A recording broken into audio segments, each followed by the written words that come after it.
the gallbladder liver time is from 11 p.m. to 3 a.m. In Chinese medicine, we always say be asleep at least for 10:30 going on to 11, or else you're missing this cleansing and detoxing of the physically and emotionally. So that is your liver gallbladder time. So that's why if somebody has maybe the glass of wine before bed, it really discombobulates the sleep in that time. And then emotionally, the emotions that really affect the liver gallbladder is anger and frustration. So particularly if you have a very stressed mind or a stressed nervous system going to bed, you will see that typical wake at 3 o'clock. Hello, so repeatedly waking around 3 a.m. is not unusual in this day and age, and this episode is really going to help you understand what's actually going on. My guest today is Maeve O'Sullivan, and she spent about 15 years as a nurse before she walked away from Western medicine to train in traditional Chinese medicine. We get into the overlooked reason behind the 3 a.m. wake up, which is your liver gallbladder time in Chinese medicine. And there's an actual physical and emotional process happening in the body at that hour that most of us are unknowingly working against. We talk about the yin-yang philosophy and why it might be the most useful framework for balancing your life right now, definitely was for me, and why your body is genuinely built to self-heal if you stop working against it. This is one of those conversations that reframes something you've probably lived for years and never fully understood. It definitely brought a fresh perspective to me.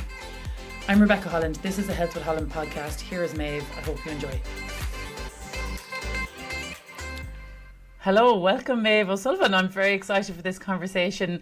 Maeve has spent 15 years as a nurse before making the switch to Chinese medicine, so there is so much to explore here. So let's just get straight into it. What was the moment you really realised that the Western medicine couldn't fully solve what your patients were experiencing, especially women? Yeah. I suppose it was when I look back now, I did make quite a snap decision going down the Chinese medicine route. I'd been nursing for 5 or 6 years. I was in my mid-20s and I love nursing. I still love Western medicine, but it felt incomplete for me. And still do love acute medicine, but there was this whole spectrum of health and wellness that felt so untouched by the work that I was doing. I was in my mid-20s. I'd just come back from Australia doing the travels and was doing a management course in health management. So I was kind of going down that path of, going higher in nursing. And the good old night duty, 4 a.m. was going, what am I doing? That kind of moment of going, really? And like, you laugh this, I grew up in the sticks in Kerry, and me and my childhood best friend always talked about opening a health farm.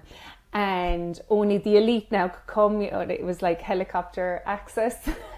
We had it all planned out, but that image kind of started coming back into my head. And I grew up on a farm, very natural way of living, can't even ever remember being on an antibiotic, and all of that started to come back in. And I just thought, what an amazing pathway it would take alongside my Western medicine. So I went off to London, and I knew nothing about Chinese medicine when I took the leap. We'd no acupuncturists around us. And I went to lots of different modalities, nutrition, naturopathy. And I remember going to a lecture on Chinese medicine, and it was about the complete medicine. So you had the treatment side, which, we have lots of different ways of treating, the herbal medicine. But really, it was also the lifestyle. It was how you move your body every day, how you eat every day, how you think every day. And it just seemed like the most complete model of natural health. And probably much to my parents going, what is she at? Packed in the pensionable job, and off I went. And I did 3.5 years in London studying all of the different ways how they look at the body, their ways of diagnosing the body, and it was just amazing. It was really, really amazing. And here I am. I moved back from London 2012. So it's been many years later, and my respect for the intuitiveness and the wisdom of the Eastern philosophy teamed with my Western. Like there's plenty of times, even with my clients, go, do you know what? You need to go and see your GP about that. You need to, please go and have that scanned or whatever. So for me at this stage of my career, it's been quite a while now, 20 years plus in the health and wellness, the synergy of the two. I feel in a very privileged position to have both caps on my shoulders. Yeah, because you can hear now lately more and more people understanding the very basics of traditional Chinese medicine, and the word traditional being that it's quite intuitive because it's over a very, very long time that all these different practices and ideas have come to fruition. So that's what I love about it. It seems like it's very rooted in what the human body is designed to do, and you're going with that. So often, the very kind of viral reels you see is like, don't drink cold water, drink warm water. And they talk about for digestion and all them kind of simple mixes of drinks, etc. you see. But in essence, what is traditional Chinese medicine? What is like the simple, if somebody had never heard of it, how would you simply explain it to them? So like I was saying, what the lecture on, it's basically your start to finish in natural medicine. So they see there's a beautiful concept in traditional Chinese medicine called yang shen. It's your self-care, how you take care of your body. And traditional Chinese medicine is literally your treatment side, your pillar of treatment, and it's how we set up Escapada as well. You have all your different modalities like acupuncture. We treat a lot with moxa, cupping. There's a huge herbal medicine component to traditional Chinese medicine. The nutrition, as you touched on there, is very intuitive. It's not how they view nutrition isn't, your proteins, carbs, fats. It's more the effect on the body, the thermogenics of the food. So very, very simply, ginger is warming and stimulating, mint is cooling. What does your body need?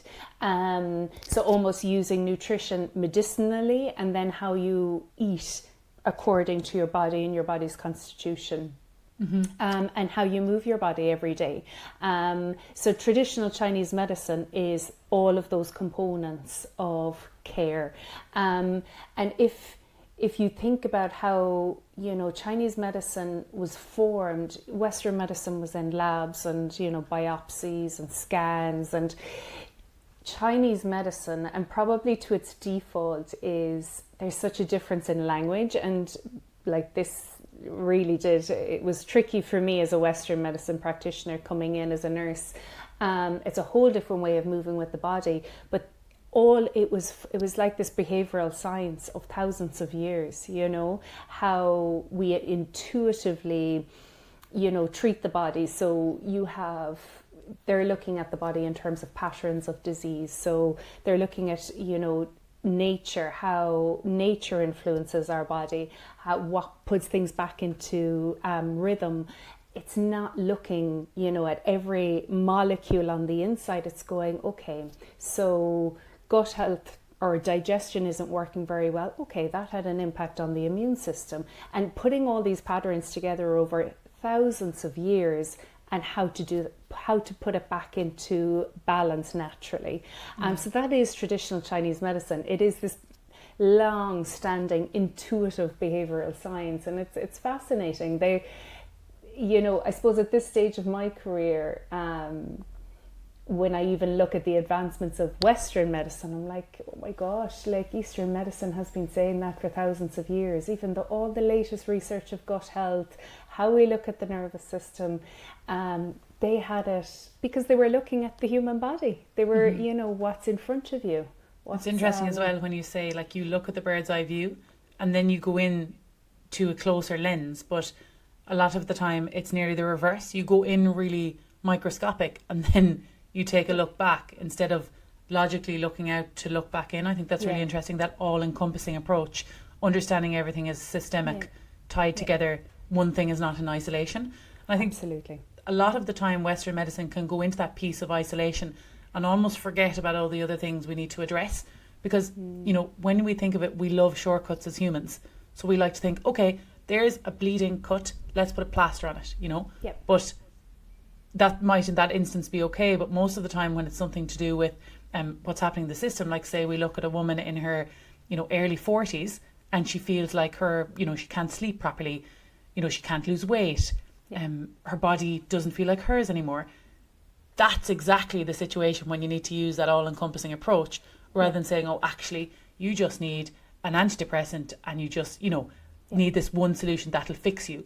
But we have to have that bigger, like bird's eye view of saying there's multiple things we need to tweak, but we need to understand how the body works in order to do that. So when you see that kind of person, that archetype that's so, I suppose like the majority of women in their 40s now are spinning so many plates and are really overwhelmed and are experiencing exactly them things. Like I love the piece on Chinese medicine where you look at the liver in relation to 3M, but if you saw a woman like that, what's the kind of typical way you work with her and see and the system you would go through, rather than just looking, oh, we need one supplement or we need, just HRT or one fix? Like what's the approach you take? I think it's a really interesting point, and that is something that, as Westerners, we still struggle to get our heads around, because I think our medicine is set up for, you go to the gynecologist for the uterus, you go to the gastro for your, digestion, and it's all this, parts. And they're not linked either. And we don't need research articles and clinical trials to tell us all of these systems work together. And when one is out of whack, of course, it'll have that ripple effect. And if you look at the likes of Chinese medicine, particularly, in terms of diagnosis, say if you were, looking at somebody with endometriosis, two people sitting in front of me, I would treat them very, very differently. There might be baseline, similarities to how I treat, but Mary sitting in front of me, stressed, has got a heavy workload, toxic work environment, I'm treating that. Joanne over here has got really strong gut health imbalances. So it's that piece of almost the recognition and the honouring of a whole body system. And particularly when we started with Escapada, it was that woman coming who everything is a bit discombobulated, so overwhelmed because she is looking at so much health and well-being advice and going on to Dr. Google and Instagram, and what we really wanted to do was to calm all of that noise, and kind of almost pull away from the constant changing of the next trend, and understanding what is actually happening in your body. So a huge part of our work at Escapada is the treatment side, which I talked about earlier with acupuncture and the other modalities, but it's helping somebody to roadmap their body and understand what's happening. There is a huge gap in particularly women that I see in their 30s and 40s of a side of hormonal health, menstrual health, that we just didn't know, that we weren't educated on. We started our periods and off you went. But, so thankfully, I treat some teenagers as well, and there is more of an awareness now, menstrual cycling and tracking and that education piece, but there's a big gap there. So when somebody comes, it's really important, one, that they just take a breath and start understanding really what's going on. And I think the frustrating thing with a lot of women is they're clinically fine, which is really frustrating. They go in and have the blood tests and and they're clinically well, and they feel so discombobulated. But it's even understanding why that, why that's happening, particularly in the early 40s, as hormones are starting to shift and the waves of life are starting to come. So it's breaking it all down. We work off 4 simple pillars and just trying to reduce that kind of chaotic noise. So we treat, number 1, always with acupuncture to help regulate the nervous system, and to help start balancing those hormones. usually there's a sleep component at that age, or, you know, when things start to, as you know, the 3 a.m. wake, and look at their nutrition from their perspective, from their body. As I said, if I had 2 endo patients in front of me, they might have 2 different health plans when it comes to nutrition. It's whatever suits them. How you move your body, how you manage your stress levels. So it's trying to simplify it down into one pillar that I take care of, which can be really, really refreshing for a woman to just hand herself over to be cared. And then just to simplify, look at nutrition, how you move your body, and what's the lifestyle self-care aspect on the other side. So that is a huge part of my work, is the treatment side, but also that road mapping, that kind of calming the system and looking at it from all different angles, but not 100 different angles either. I love that word roadmap though, because most people that you would see or I would see are extremely confused. And it's so typical, and I did this so much before I really got into this work. I would try and throw multiple solutions. It was just like guesswork, complete shooting in the dark, because I didn't understand the connection between each system. And when you have a roadmap of someone that really understands the female body and the connection between all the systems, then it's not, spending loads of money on supplements, or trying all these different types of exercise, or trying all these random different nutrition changes, because that can go on for years. It went on for years for me trying to find a solution. But if you have that clear roadmap and saying, okay, look, you're waking at 3 a.m, there's a bit of pressure on the liver, you also have really high stress levels in the body, then it's like, okay, now we know exactly what to work with. Same with if the person is weight loss resistant, you're saying, okay, let's look at the outer lens, let's zoom in a little bit and see exactly why this is happening. And you're noticing there's a big all the systems connected with your thyroid, your metabolic function, your cortisol levels, your estrogen and progesterone are like fluctuating and in decline. That's another massive part of sleep, weight loss resistance, etc. But I mean, that is so invaluable to know that we can actually zoom into a roadmap and cut out all the side roads we would normally be randomly going down that are dead ends. Because the amount of dead ends I hit from dermatologists, I tried everything essentially, like thousands of euro was spent. But at the time it was very hard to find someone that had a roadmap, because there wasn't in Ireland 10 years ago many people practicing this that you could get a hold of. And it's different now. We're at a very good point. And as you said, now we're at the point where people are finally understanding the menstrual cycle. Now we need to get to the next level, where there's a deeper understanding of the next stage of life, perimenopause. And I read a really interesting article recently about the new effect of many women been postpartum but also been perimenopause. And that is something that we do not understand. And it actually really hit me, because a lot of my friends are their mid-30s and they're only thinking about having kids now. So realistically it will be late 30s by the time they really do have kids. And that is the time when you're noticing the fluctuations of hormones. You are feeling a little bit different. And things like traditional Chinese medicine would really help you understand that and know that there's lots of different things happening with your cortisol, your thyroid, your estrogen, your progesterone, your melatonin. Everything's changing. And I think that's just a really fascinating area to understand as well. Why go through this in complete confusion?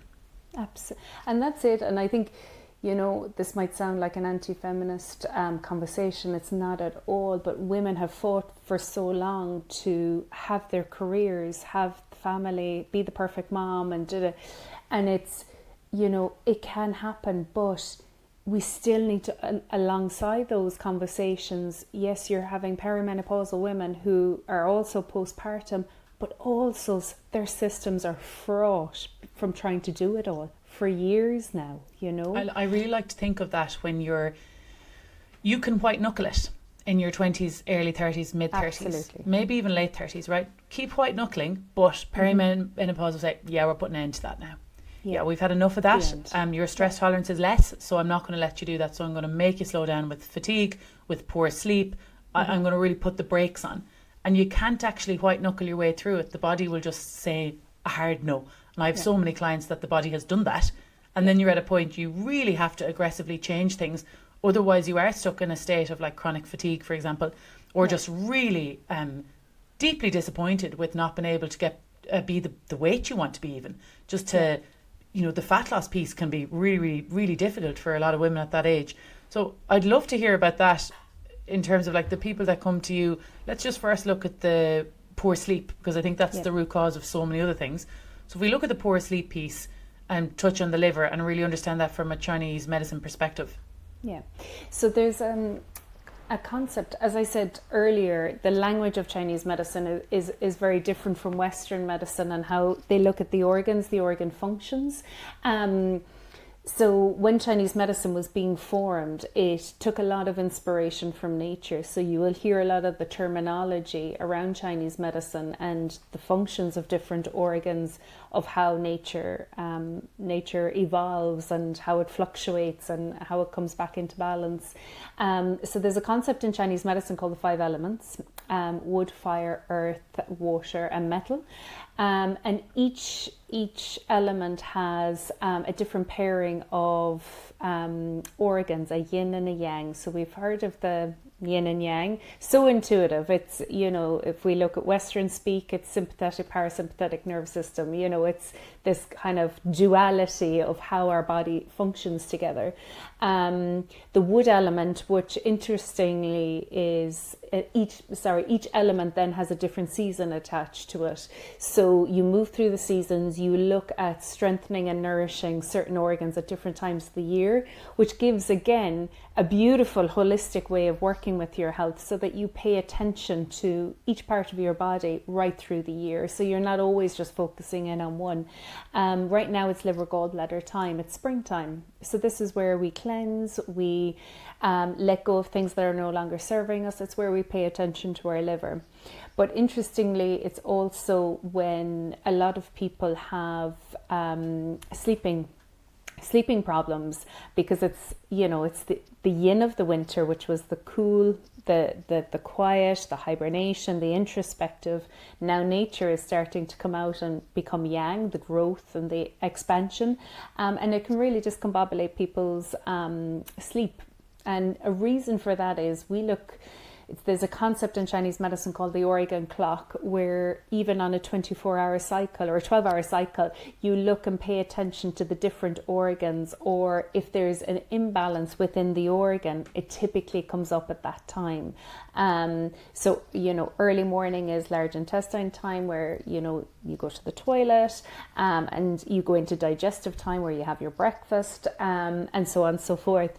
But the gallbladder liver time is from 11 p.m. to 3 a.m. So that is where, if you're not, in Chinese medicine, we always say be asleep at least for 10:30 going on to 11, or else you're missing this cleansing and detoxing of the physically and emotionally. So that is your liver gallbladder time. So it's your time where, you're processing what you've had through the day. So just focus physically for now. So detoxing the body, cleansing the body.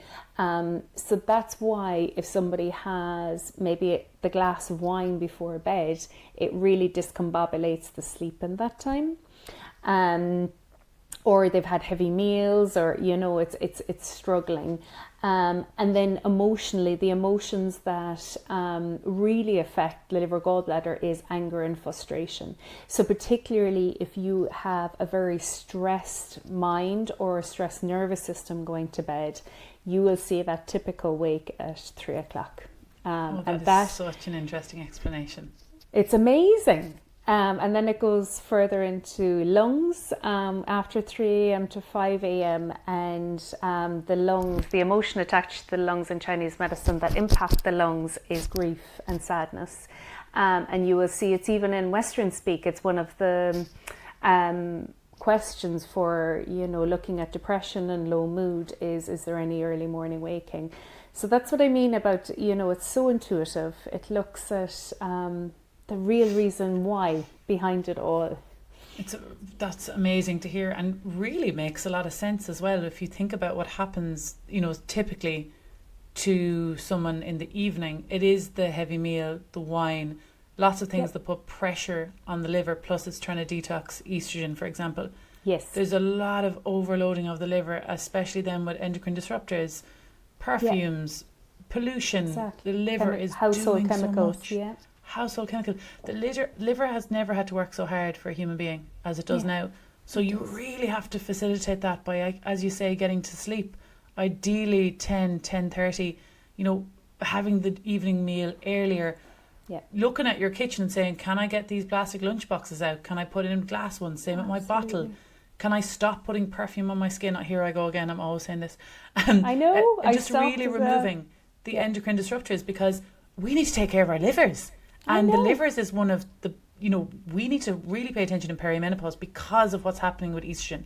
We really need to make sure it's been cleared properly and not circulating in the system.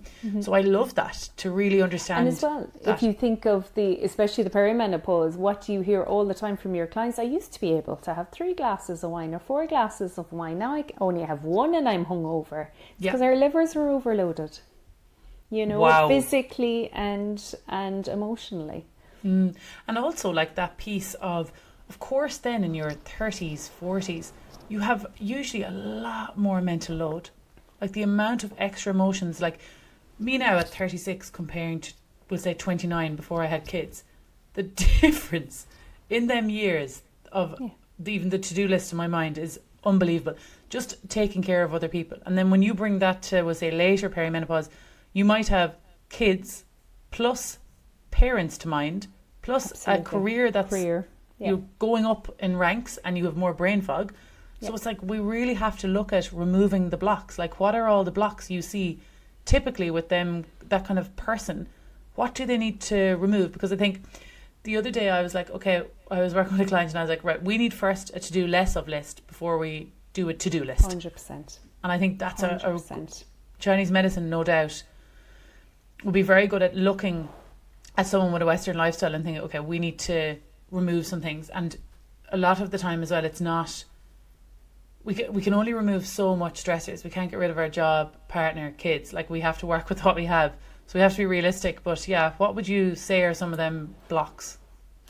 I think the yin-yang philosophy is perfect for this phase of life. And from how, such an age-old philosophy couldn't be more relevant today.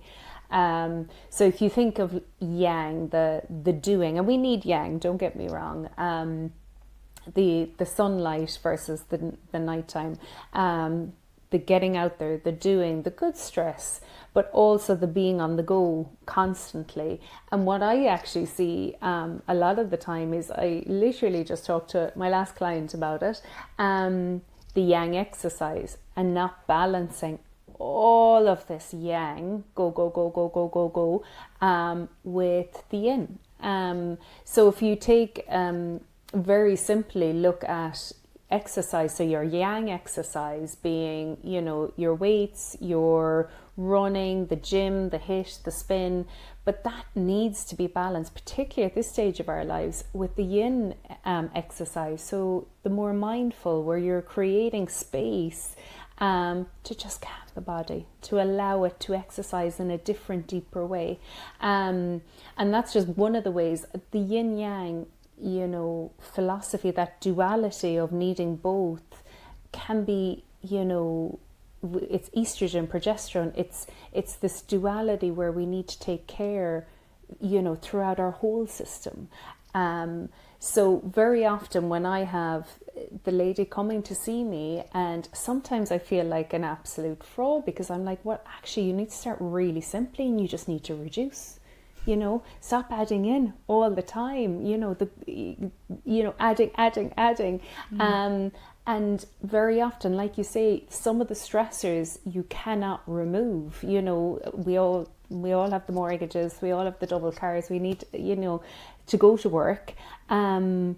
It's finding, where can I actually create space, and what's going to have the biggest ripple effect on me. And it could be, instead of going straight in first thing with work emails in the morning, it's creating 10 minutes, 5 minutes of just standing outside and taking a breath. And I'm lucky, I live in the countryside, so I have a a beautiful nature outside, but that can be created on, anywhere in your house. Just create a little yin space where you can just start back. Yeah, but 100%. 100%. Yeah. I like that idea as well of like understanding that as a human being, you are made to have periods of pressure and push. Exactly. And then you are made to release the elastic band and have times of rest, rejuvenation, recovery. But we obviously have got into the societal expectation that it's meant to be all push and grind, but the human body doesn't work well when we do that. So we have to have both. Like, we don't want to just be always low energy and really calm all the time. That's also not what we're made to do. No. There are periods of push, pressure. So that's important. The body is made for that. We're not made for just one or the other, though. Yeah. So living very chronically in one or the other. Yes. Yeah. And that does take as well that rewiring of your own expectations of yourself, which is that deeper, messy work of understanding that, wow, I am actually burning the candle at both ends pretty much all the time. Yeah. And soon my body's going to stop that because I'll just get sick or I'll feel exhausted all the time. Yeah. When we look as well at the acupuncture side of things, so there's so many modalities going on with Chinese medicine, and acupuncture probably is the most well known because people kind of do know about the different herbs and remedies, but not as much as acupuncture. But I still think we spoke about this before the podcast, a bit of fear around acupuncture, a bit of fear around needles, a bit of fear around the practitioner not getting it right. And let's just understand acupuncture, because as I said to you, I've got acupuncture done a few years ago in my 20s, but I haven't done it in a long time. So for someone like me who's, not really sure, what would you be saying to them? How would you explain it to them, what it's doing? I think the easiest way to understand acupuncture is it brings you into a space where your body starts to rest and repair. And I often talk about my clients with it, when the needles are in and they go to this state, they're neither awake nor asleep. And it's the only space that I can akin it to is maybe a deep meditation. It's where the nervous system relaxes. Fundamentally, the yang, it's treating the yang. So we are in, sympathetic nervous system all of the time, that constant stress, that chronic stress, that tired and wired, that go. And that, from a Chinese medicine perspective and Western, how the body works is very distracting for our natural processes, for the basics to work, for our sex hormones to work, for our digestion to work. It doesn't really care because right now it's focusing on the big bad wolf that's coming to get us, that, sympathetic nervous system. The way that acupuncture works is it fundamentally gets everything moving in the body and calms that nervous system. So brings the yang down to the yin, and puts you into this beautiful state, what we call it at Escapade, the space within, where it's this healing space. And like I said, Chinese medicine was formed through observation. So through all these observations, they created all of these meridians through the body, which really map our nervous system, our lymphatic system. It was so intuitive. When you look at the maps of, even the poster you have behind you, and then you start looking at how the meridians work. So an acupuncturist, it might sound funny, for a sinus infection will be clearing the mucus with points in your leg, and how that whole system approach is really your strong point. But if I was, I have people who come in quite often with severe needle phobias, and I always think fair play to you, number one, for facing that, but they know how well they're going to feel after. So lots of small little needles go in and right around the body, and most of them you barely feel at all, especially if you're going to a Western acupuncturist. In China, they're a bit more, brutal. They whack them in. But we're not used to that approach. But there is most of the needling is painless, and even if you do, you get this little pinch, and then it's gone. And once they're all in, acupuncture, as I said, it's so incredibly relaxing and deep healing. I just love it. I just love my work because I see the benefits. A lot of people would come for sleep, would they? 100%. If I was to look at, the things that I treat mostly is sleep, stress, and hormonal rebalancing. I do a lot of pregnancy work as well, and but it's creating. I mean, if you think of those things and what causes these things to be out of balance, it's creating this homeostasis, this movement in the body. We talk about chi, energy, and if we look at the liver, for example, what we say, the liver is responsible for everything moving, nice and easy through the body. When things start to stagnate, and what causes that stagnation is stress, irregular eating, maybe an injury, things get a little bit stuck in the body. And a good example of liver chi stagnation is your premenstrual zone. So when progesterone starts to, go up around day 19, 20, we call that phase. There's a lot of liver chi stagnation. So what do you feel? You feel a bit stuck, your digestion slows, might get, irritable, frustrated. And then when your period comes and the progesterone drops, the yang drops, it all, moves again.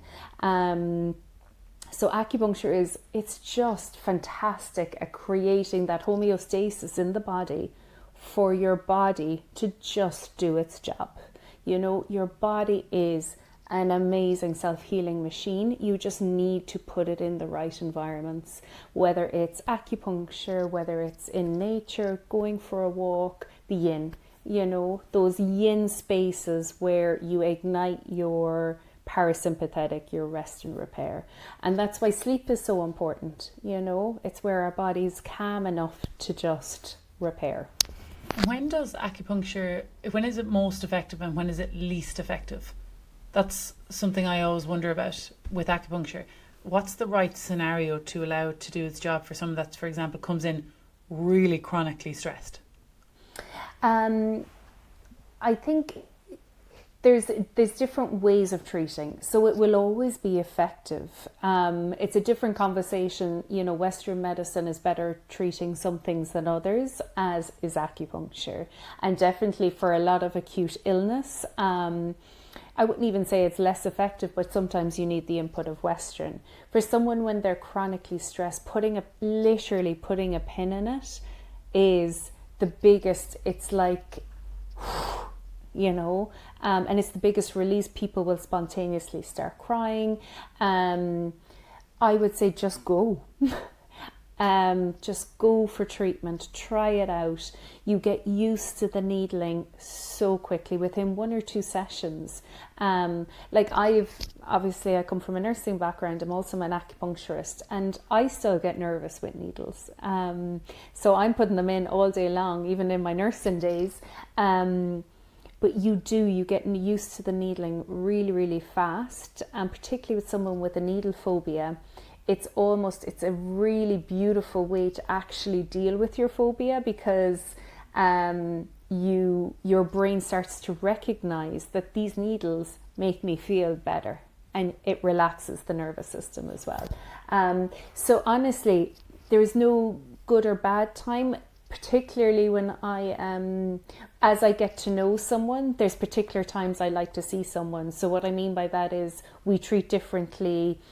For a woman coming in, particularly with menstrual irregularities, PMS is a gorgeous time to treat someone for acupuncture, smooth out that liver, and it can really help with all that kind of emotion, low mood. IBS symptoms is another big PMS. So once you get to know someone, you kind of tend to see their tendencies even throughout the year, actually.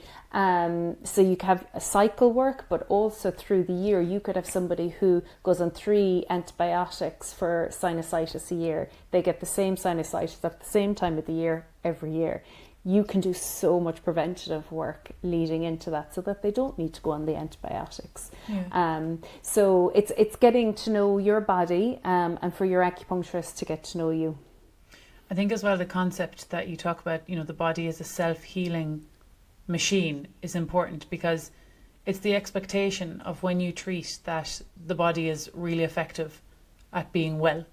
Yeah. Rather than looking at it in the reverse, which often happens, where we think the body is sick and it's not going to get better. So talk to me about that. How do you work with that from the perspective of the body is already really good at healing, we just need to facilitate that? Yeah, I think so like I talked about the philosophy of yin and yang, the parasympathetic, the sympathetic nervous system. The sympathetic nervous system, where we're sitting an awful lot chronically, very little deep healing goes on there. Like I said, when your body is at a high level of stress, it really doesn't care about the sandwich you just ate for lunch. It's not going to digest it properly. You've got your cycle coming up, but actually it doesn't really care about that because it's so in the yang state of stress.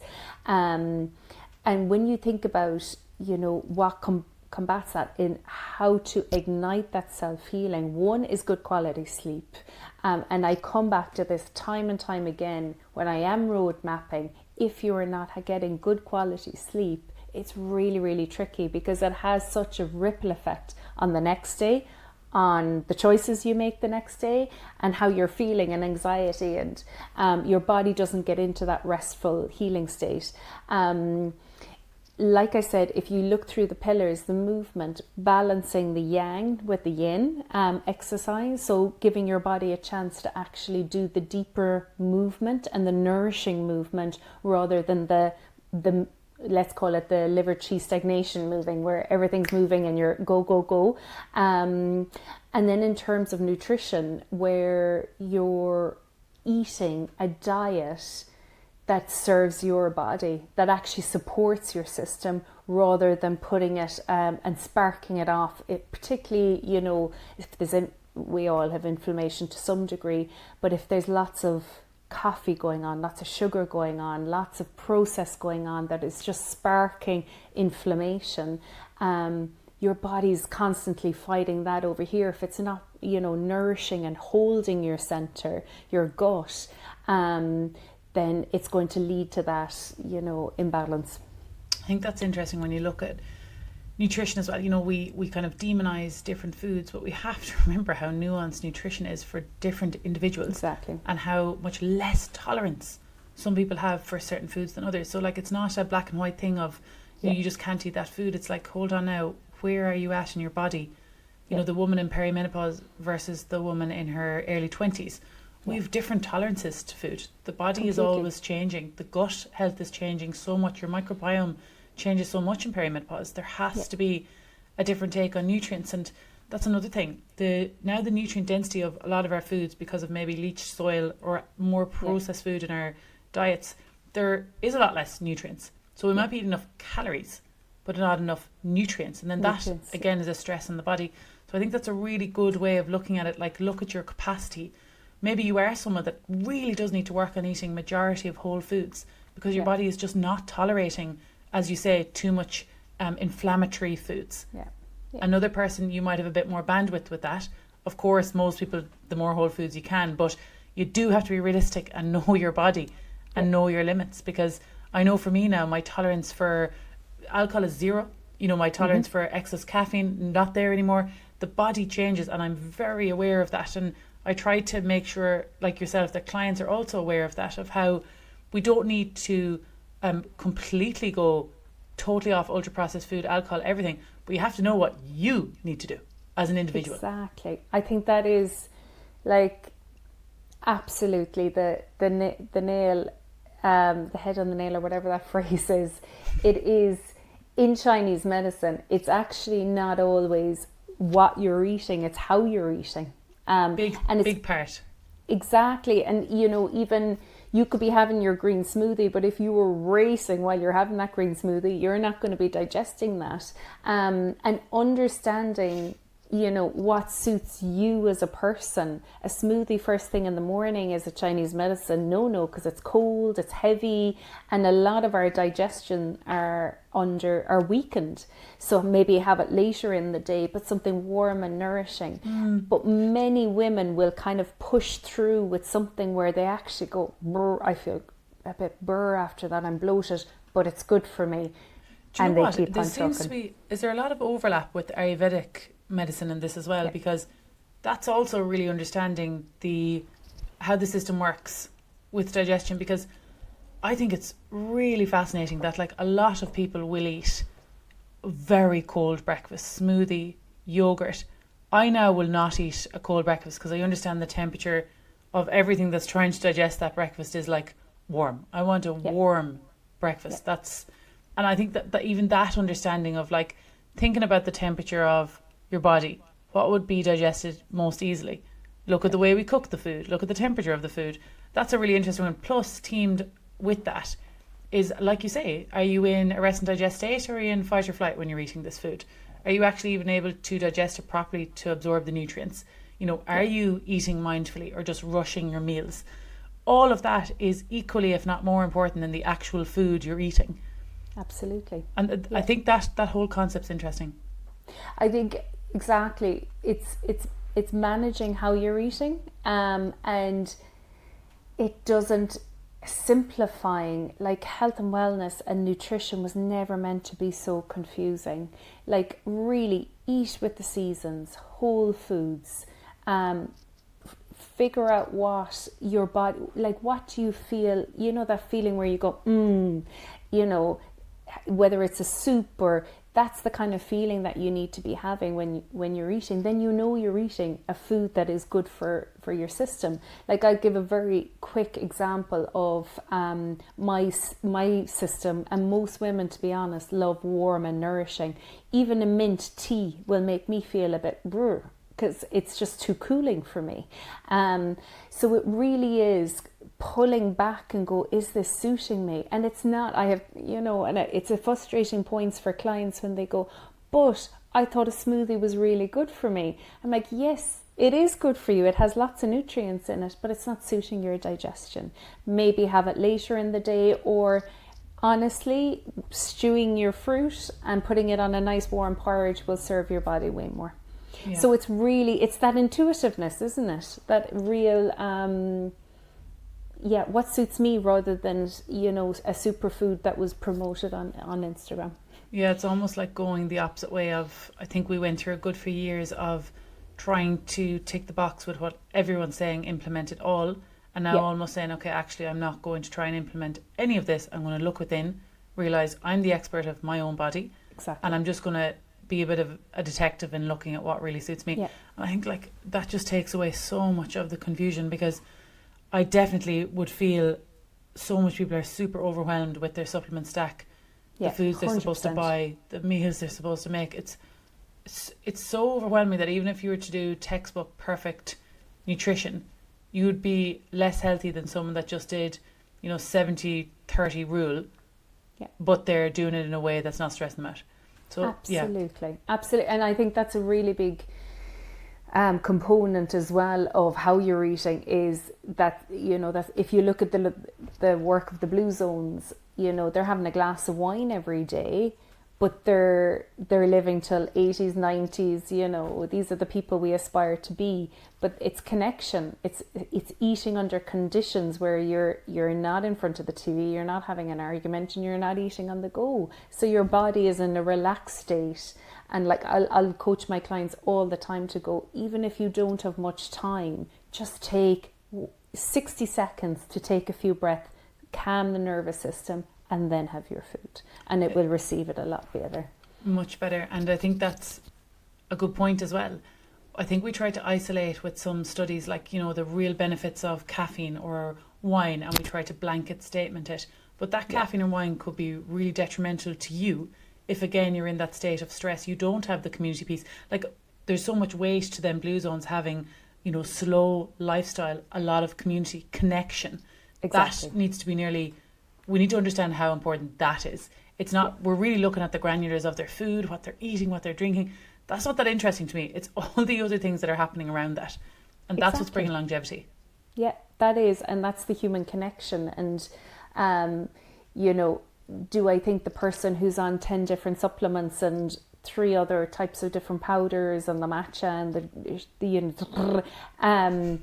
it comes back to human basics of human connection, our relationships, and how we're eating. Am I saying that wine is a superfood? No, it's not a health drink. Or, you know, as I always coach my clients with even coffee, it's your relationship with it, it's your environment with it. If you're having 3 cups of coffee to pep up your system from a poor night's sleep, or you're having 2 glasses of wine in the evening because you're feeling low, that can be tricky on your system. But if it's, surrounded by a really other, good healthy eating habits, and you're in a good place. So it really comes back to managing your intuitive voice and your stress levels. I think that's a really nice way to end it as well. Like sometimes less is more. Maeve, where can people find you? So I've learned so much from that. Thank you so much.